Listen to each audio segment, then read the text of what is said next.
ഉത്തരേന്ത്യൻ സംസ്ഥാനങ്ങൾ അതിശൈത്യത്തിലാണ്. മൂടൽമഞ്ഞ് കാഴ്ചാപരിധിയെ ബാധിച്ചതോടെ റോഡ്, റെയിൽ, വ്യോമഗതാഗതം താറുമാറായി. വായു ഗുണനിലവാരവും കൂടുതൽ മോശമായ സാഹചര്യത്തിൽ രാജ്യതലസ്ഥാനത്ത് നിയന്ത്രണങ്ങൾ തുടരുകയാണ്.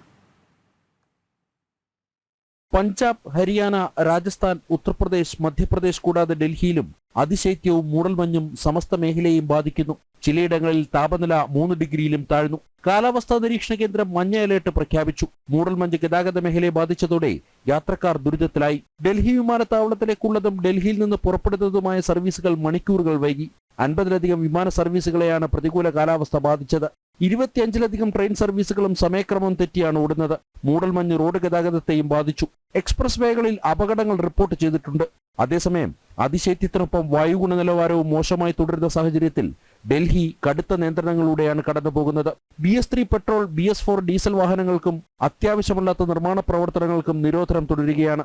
എന്നാൽ കാറ്റിന് വേഗത ആർജിച്ചെന്നും വായു ഗുണനിലവാരം വരും ദിവസങ്ങളിൽ മെച്ചപ്പെട്ടേക്കുമെന്നും കാലാവസ്ഥാ നിരീക്ഷണ കേന്ദ്രം വ്യക്തമാക്കുന്നു.